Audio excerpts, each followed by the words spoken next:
नमस्कार। आज हम लोग जानते हैं सत्यता सारणी के द्वारा आर्गुमेंट की वैलिडिटी और इनवैलिडिटी को जांचना। क्या करना है? सत्यता सारणी के द्वारा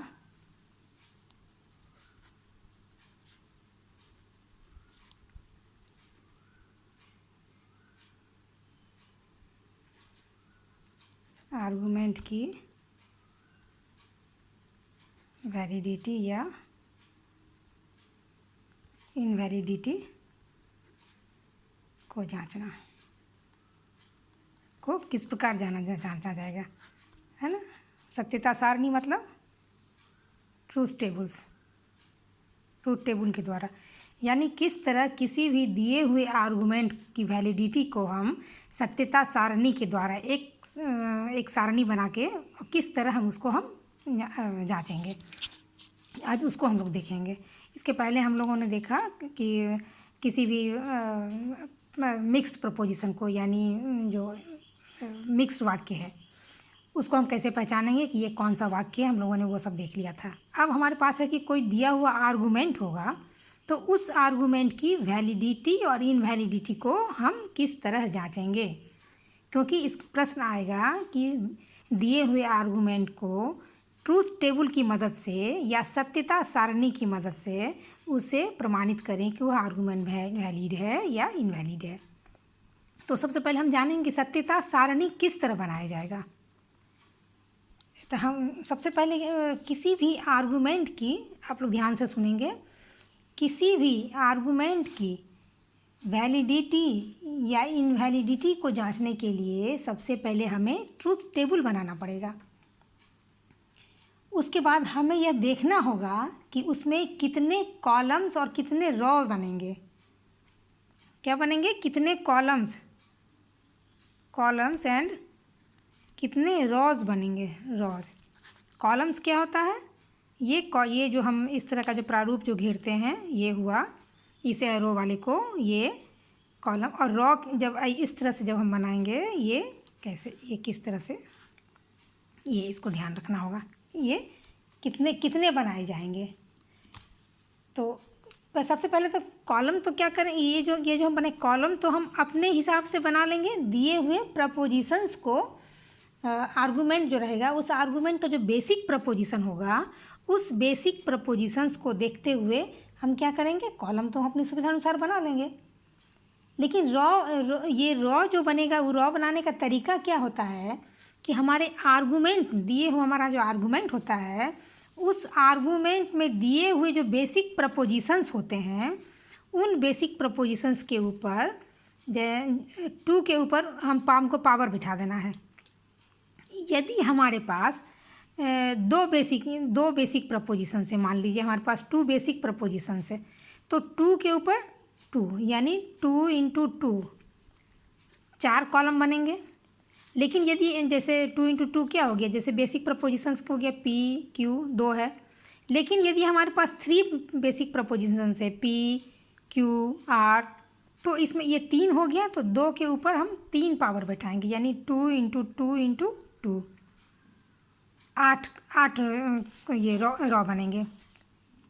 कहने का अर्थ यह है कि दिए हुए आर्गुमेंट में जितना बेसिक प्रपोजिशंस होगा, उस प्रपोजिशंस को हम 2 के ऊपर पावर लगा देंगे और फिर उसे मल्टीप्लाई करके फिर देखेंगे कि वो जितना होता है उस हिसाब से उतना हमारा ये कॉलम बनेगा।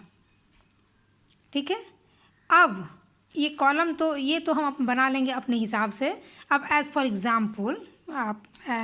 एग्ज़ाम्पल कि कैसे हम फॉर एग्ज़ाम्पल कोई हमारे पास एक एग्ज़ाम्पल जैसे है, मान लीजिए P implies Q, Q implies R, और therefore P implies R। ये हमारे पास एक आर्गुमेंट फॉर्म है। ये हमारे पास आर्गुमेंट फॉर्म है, आर्गुमेंट है। ठीक है। अब इस आर्गुमेंट को कह रहा है कि इस दिए हुए आर्गुमेंट को सत्यता सारणी की मदद से आप यह प्रूव करें कि यह वैलिड है या इनवैलिड ये आर्गूमेंट है। तो इसमें देखिए, हम समझाने के लिए वो एग्जाम्पल हमने लिखा है कि इसमें अभी हमने क्या बताया था कि जो आर्गूमेंट का बेसिक प्रपोजिशंस होगा, जैसे पी क्यू आर, ये एक बेसिक प्रपोजिशंस है। बाकी दूसरे में ये क्यू का ही रिपीटेशन हो गया है, ये पी का रिपीटेशन है, फिर आर का रिपीटेशन है। तो बेसिक हमारे पास 3 ही प्रपोजिशंस है, P Q R. P Q R हमने जैसे यहाँ एग्जाम्पल के लिए समझाने के लिए लिखा था। तो 3 हमारे पास बेसिक प्रपोजिशंस हैं, तो 2 के ऊपर हम 3 पावर बिठाते हैं। 2 इंटू 2 इंटू 2 यानी 8। तो 8 कॉलम बनेगा, लेकिन ये रॉ बनेगा। और कॉलम तो हम अपनी सुविधा के अनुसार बिठाएंगे। सुविधा के अनुसार कैसे बिठाएंगे इसको निकालने के लिए? अब देखिए, पहले हमारे पास है पी क्यू आर, जैसे मान लीजिए हमारे पास है, तो पहले सबसे पहले जो ये बनाएंगे कॉलम से पी क्यू आर बिठा देंगे, ठीक है। उसके बाद पी इम्प्लाइज क्यू बिठा देंगे, पी इम्प्लाइज क्यू बिठा दें। फिर क्यू इम्प्लाइज आर बिठा देंगे, क्यू इम्प्लाइज आर बिठाएंगे, और यहाँ हमने लिख दिया है। और फिर निष्कर्ष हमारा है पी इम्प्लाइज आर, तो यहाँ हम पी इम्प्लाइज आर बिठा देंगे इधर, पी इम्प्लाइज आर बिठा देंगे। ये हमारी सहूलियत से ये क्या हो गया, ये कॉलम तैयार हो गया। अब रॉ बैठाने का तरीका क्या हो गया कि ये जो पावर हमने बिठाया तो 2 इंटू 2 इंटू 2 हो गया, यानी 8 हमारे पास हो गया है। तो ये 8 कॉलम बनेंगे, 1 2 3 4 5 6 7, और ये नीचे आ गया तो ये 8 हो गया। ये हमारे पास 8 कॉलम हो गए इसके हिसाब से। अब क्या करना है? अब करना ये है कि ये हमने इसको बिठा दिया। अब इसमें इसमें जो ट्रू फॉल्स जो डालना है वो किस तरह डलाता है, तो सबसे देखना क्या है, ये जो आर्गूमेंट का फॉर्म हमने बनाया और ये जो हमने कॉलम्स और रॉ तैयार कर लिए, तो देखना है कि जो बेसिक प्रपोजिशन जो हमारा यहाँ पर जो हुआ उसका अंतिम प्रपोजिशन पी क्यू आर हमने लिखा, तो ये जो अंतिम प्रपोजिशन हो गया आर, वहाँ से हम टी एफ भरना शुरू करेंगे। फिर उसके बाद जो दूसरा होगा उसमें 2T 2F 2T 2F ऐसे करके फिर जस्ट डबल हो जाएगा। फिर इसमें 4T 4F हो जाएगा। यदि कोई और होता तो उसमें 8T और 8F जस्ट डबल होते चला जाएगा। तो हम लोग इसको पहले बिठा लें ट्रू फॉल्स करके। ये true false true false true false true और फॉल्स। अब फिर इसके उल्ट में हमने कहा कि डबल जस्ट हो जाएगा, 2 ट्रू 2 फॉल्स, 2 ट्रू 2 फॉल्स, फिर जस्ट डबल 4 ट्रू और 4 फॉल्स हो गया। इसे हमने बिठा लिया। अब इन दोनों का मान निकालना होगा। पिछले में हमने बताया था कि इम्प्लीकेशन का मान कैसे निकलेगा। पी और क्यू हमारे पास है, तो पी क्यू को देखते हुए इम्प्लीकेशन का जो रूल्स है उसके हिसाब से हम इसका मान निकालेंगे, तभी यहाँ निकलेगा। तो इम्प्लीकेशन का चिन्ह क्या कहता है कि एंटीसीडेंट ट्रू और कॉन्सिक्वेंट फॉल्स हो तभी ये फॉल्स होगा, बाकी तीनों हाल में ये सत्य होता है। तो हम यहाँ देखेंगे पी और क्यू है, ये देख रहे हैं, पहला ये दूसरा पी क्यू आर, ये भी ट्रू, तो ये ट्रू हो जाएगा। मतलब एंटीसीडेंट ट्रू कॉन्सिक्वेंट फॉल्स, तो ये ट्रू, तो दोनों ट्रू, ये दोनों ट्रू है तब भी ट्रू। यहाँ है एंटीसीडेंट ट्रू और कॉन्सिक्वेंट फॉल्स। देखिए ये वाला जो पॉइंट होता है ये सबसे इम्पॉर्टेंट है, एंटीसीडेंट ट्रू और कॉन्सिक्वेंट फॉल्स, तो ये यहाँ पे ये फॉल्स हो जाएगा। एंटीसीडेंट ट्रू कॉन्सिक्वेंट फॉल्स, तो ये फॉल्स हो जाएगा। अब ये पहला फॉल्स दूसरा ट्रू, तो ट्रू फॉल्स ट्रू, तो ट्रू, दोनों फॉल्स तब भी ट्रू, दोनों फॉल्स तब भी ट्रू। ये रूल्स ही आप याद करेंगे तभी कुछ होगा, तो रूल्स आपको याद करना बहुत ज़रूरी है। अब तीसरा जो है क्यू और आर को, तो क्यू और आर को देखते हुए इम्प्लीकेशन के चिन्ह इसका निकालेंगे। क्यू और आर को हम निकाल लें। देखिए इम्प्लीकेशन का चिन्ह है दोनों ट्रू, तो ये ट्रू, इसका मान निकल रहा है इस इम्प्लीकेशन का। एक ट्रू एक फॉल्स तो फॉल्स, यहाँ दोनों ट्रू हो जाएगा क्योंकि एक ही हाल में फॉल्स होता है, एंटीसीडेंट ट्रू कंसीक्वेंट फॉल्स तभी फॉल्स, बाकी हर हाल में ये ट्रू होता है। दोनों फॉल्स तब भी ट्रू, दोनों ट्रू तब भी ट्रू, ट्रू फॉल्स तो फॉल्स, यहाँ भी ट्रू, दोनों फॉल्स तब भी ट्रू हो गया।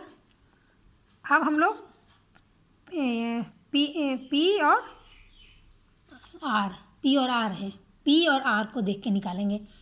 तो पी और आर को देख के हम कैसे निकालेंगे, आप देखिए पी और आर की वैलिडिटी देख लें, ये ट्रू तो ये भी ट्रू, यहाँ ट्रू यहाँ फॉल्स तो ये फॉल्स, ये ट्रू तो यहाँ ट्रू, ये ट्रू ये फॉल्स तो यहाँ फॉल्स।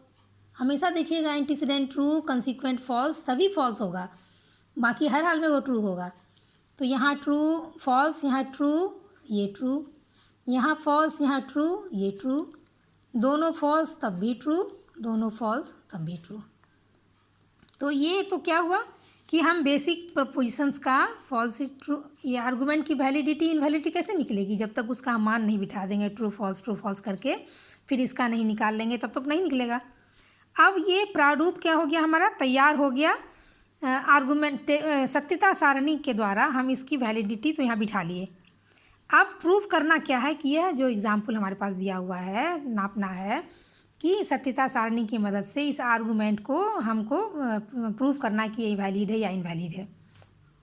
तो अब जांचने का तरीका क्या होता है, जांचने का तरीका क्या होता है वो देखिए। अब जांचेंगे कैसे, जांचने का तरीका जो होता है वो क्या है उसको हम देखेंगे। हाँ ठीक है, तो जांचने का तरीका क्या होता है कि हमारे आर्गूमेंट में जितने भी आधार वाक्य हैं, आधार वाक्य कौन कौन है इसमें, 1 2 3, तीनों आधार वाक्य हैं, पहला ये, दूसरा ये, तीसरा ये, ठीक है। ये एक आधार वाक्य है, दूसरा ये आधार वाक्य है, तीसरा ये आधार वाक्य है, ठीक है। तो ये तीनों आधार वाक्य जहाँ जहाँ एक साथ सत्य कहाँ कहाँ, पहले वो देखना है कहाँ कहाँ वो तीनों एक साथ सत्य है, पहले उसे टिक करते हैं हम। यहाँ भी ये तीनों एक साथ ट्रू है, ठीक है, इसमें नहीं है, इसमें भी तीनों नहीं है, इसमें भी तीनों नहीं है।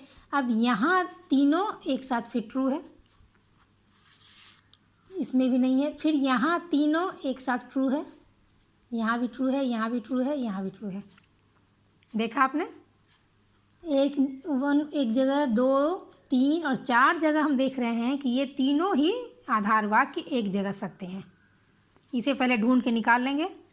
अब जहाँ जहाँ ये तीनों आधार वाक्य सत्य हैं, अब वो जहाँ जहाँ वो दोनों ये तीन आधार वाक्य में एक निष्कर्ष है, P इम्प्लाइज आर जो है, P इम्प्लाइज आर जो है वो निष्कर्ष है, ये कंक्लूज़न है, इसे ही सिद्ध करना है, ये कंक्लूज़न है। तो ये अभी इस कंक्लूज़न को हम छोड़ते हैं, ये 2 आधार वाक्य, इन दोनों को देखते हैं कि ये दोनों आधार वाक्य यहाँ ट्रू हैं, ये दोनों यहाँ ट्रू है, ये दोनों यहाँ ट्रू है, ये दोनों भी यहाँ ट्रू हैं। इन दोनों को देख के तब कंक्लूज़न को निकालना है, तब प्रमाणित होती है। तीनों को नहीं देखना है, 2 आधार वाक्य को, ये निष्कर्ष है हमारा, ठीक। तो अभी आप इसे सही कर लें क्योंकि दोनों आधार वाक्य को पहले देखना है। दोनों आधार वाक्य जहाँ जहाँ सत्य है, निष्कर्ष उसी के सामने निष्कर्ष को देखेंगे। जांचने का ये तरीका है कि ये दोनों आधार वाक्य जहाँ जहाँ सत्य हों, वहाँ वहाँ निष्कर्ष भी यदि सत्य होता है तो आर्गुमेंट वैलिड होगा। लेकिन यदि एक भी जगह आधार वाक्य सत्य हो जाए और निष्कर्ष उसमें असत्य हो जाए तो वो आर्गुमेंट इनवैलिड हो जाएगा। तरीका जांचने का ये है। अब देखिए कि पहला कॉलम में ये आधार वाक्य सही है, यहाँ भी सही है, तो ये सही है निष्कर्ष, ठीक है। अब दूसरा, तीसरा, चौथा, पाँचवें रो में हम देखेंगे कि दोनों आधार वाक्य फिर यहाँ सही है, तो निष्कर्ष भी यहाँ सही है। 7वें रो में हम देखेंगे कि दोनों आधार वाक्य यहाँ सत्य है, निष्कर्ष भी यहाँ सत्य है। और 8वें रो में भी हम देख रहे हैं कि दोनों आधार वाक्य एक साथ सत्य है, तो निष्कर्ष भी वहाँ सत्य है। तो क्या हो गया, यह this argument is valid. Last में लिख देंगे कि this argument is is valid. और उसके बाद उसको डिटेल्स यदि आता है लिखने के लिए कैसे लिखना है, तो उसमें लिख देना होगा डिटेल्स में कि नियमानुसार हम जानते हैं कि आधार वाक्य जहाँ जहाँ सत्य हो वहाँ वहाँ निष्कर्ष भी यदि सत्य होता है तो वह आर्गुमेंट वैलिड माना जाता है। और यदि एक भी जगह आधार वाक्य सत्य हो लेकिन निष्कर्ष असत्य हो जाता है तो वह आर्गुमेंट असत्य माना जाता है। और दिए गए इस उदाहरण में हम यह देखते हैं कि पहले 5वें, 7वें और 8वें दोनों जगह आधार वाक्य सत्य है और उस वहाँ पे निष्कर्ष भी सब सत्य हो रहा है, इसीलिए दिया हुआ यह आर्गुमेंट जो है वह वैलिड है। समझ में आ गया?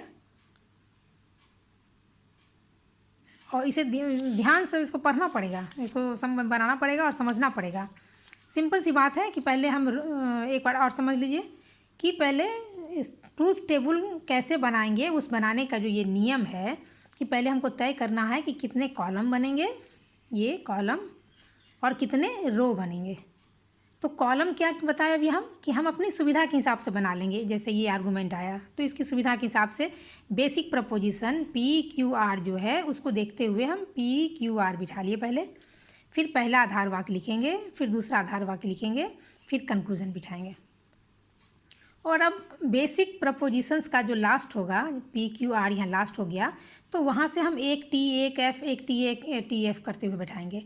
फिर उसके बाद वाले में 2T 2F, फिर उसके तीसरे प्रपोजिशन में 4T 4F, कोई और होता तो 8T 8F, फिर कोई और होता तो 8 दूनी 16 16T 16F, मतलब जस्ट डबल हो जाएगा, ऐसे बैठाएंगे। हो गया। अब उसके बाद क्या है कि आधार वाक्य की को निकालेंगे कि इसका क्या वैल्यू आता है। तो P और Q को देखते हुए इसका मान निकाल लेंगे, PQ को देखते हुए समूचे लाइन में निकाल लेंगे। फिर QR है तो ये Q और R है, QR को देखते हुए इसका मान निकाल लेंगे।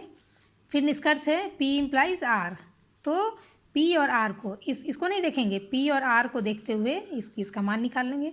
यहाँ तक तो बन गया सत्यता सारणी के द्वारा हम बिठा लिया आर्गूमेंट को। अब जांचने का तरीका है, कैसे जांचेंगे जो पता चलेगा कि ये आर्गूमेंट वैलिड है या इनवैलिड। तो जांचने के तरीका में हमने बताया कि सबसे पहले हम आधार वाक्य को टिक करेंगे कि ये हमारा पहला आधार वाक्य, ये दूसरा आधार वाक्य है। तो ये दोनों आधार वाक्य जहाँ जहाँ सत्य होंगे पहले उसको टिक कर लेंगे। ठीक है, यहाँ सत्य है, इस लाइन में 5वें पहले रो में सत्य है, दूसरे रो में सत्य है, तीसरे में दोनों एक साथ सत्य है, 7वें में सत्य है, फिर 8वें भी दोनों सत्य है। अब जहाँ जहाँ ये दोनों सत्य है वहाँ वहाँ निष्कर्ष को भी देखेंगे कि सत्य है कि नहीं। तो ये दोनों सत्य है, यहाँ भी सत्य है, ये दोनों सत्य है, यहाँ भी सत्य है, ये दोनों सत्य है, यहाँ भी सत्य है, ये दोनों सत्य है, यहाँ भी सत्य है, तो ये वैलिड आर्गूमेंट हो जाएगा। लेकिन इसी में यदि एक जगह यहाँ दोनों सत्य है, ये सत्य हो जाता, ये दोनों सत्य है, 3 सत्य हो जाता, लेकिन एक भी असत्य हो जाता, दोनों ट्रू लेकिन यहाँ पे निष्कर्ष यदि असत्य हो जाता तो यह इनवैलिड हो जाता आर्गूमेंट, फिर सत्य नहीं होता। क्योंकि इसका जांचने का तरीका यही है, इसका रूल यही कहता है कि जहाँ जहाँ आधार वाक्य सत्य हो निष्कर्ष को भी हर हाल में वहाँ वहाँ सत्य होना होगा। यदि वह सत्य हुआ तो आर्गूमेंट वैलिड है, लेकिन एक जगह भी यदि असत्य हो गया तो आर्गूमेंट इनवैलिड हो गया। ठीक है, एक और उदाहरण हम लोग हल्का से एक और एग्जाम्पल देख लेते हैं। एक छोटा एग्जाम्पल आप देखिए, P.Q therefore P। ठीक है, अब इसमें बताइए कि इसमें कितने आधार वाक्य हैं, बेसिक प्रपोजिशन कितने हैं। P और Q, एक P है एक Q है, दो हमारे पास बेसिक प्रपोजिशंस है। इसमें क्या हो जाएगा, 2 पे पावर 2 ही बैठेगा। 2 एकदम नियम है कि 2 हमारे पास है, उसके ऊपर जितने आधार वाक्य ये रहेंगे बेसिक प्रपोजिशंस उस पर आधार वाक्य ये हो जाएगा पावर। तो 2 × 2 = 4, तो क्या हो जाएगा 4 रो बनेंगे और कॉलम तो हम अपनी सुविधा से बिठा लेंगे। तो ये कॉलम पहले बना लेंगे P Q और P.Q और ये निष्कर्ष P तो हम यहाँ लिखे हैं तो ये इसी को निष्कर्ष मान लिया जाएगा। और Q अलग से इसलिए बनेगा क्योंकि मान बिठाने के लिए सही होगा, इसलिए P Q दोनों बनाएंगे और P.Q। ठीक है, ये हो गया हमारा। देखिए ये आधार वाक्य है, ये आधार वाक्य यहाँ लिखेंगे याद के लिए। और निष्कर्ष क्या है, ये कंक्लूज़न है, ये निष्कर्ष है, ताकि जांचने में सही हो।